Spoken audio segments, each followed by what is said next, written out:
Baby Plaza. Jak připojit autosedačku Cybex Aton bez základny k sedačce auta? Pěkný den. Dnes si ukážeme krátký instruktážní návod, jakým způsobem připevnit autosedačku do auto, pokud nemáme základnu. Máme tady na ukázku Cybex Aton 3. Ta se tady instaluje, pokud nemáme základnu, pouze pomocí pásu automobilu.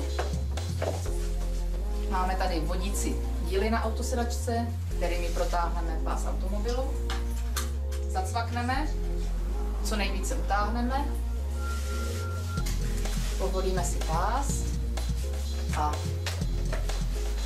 odklopíme zadní díl, který je určen pro vodící pás.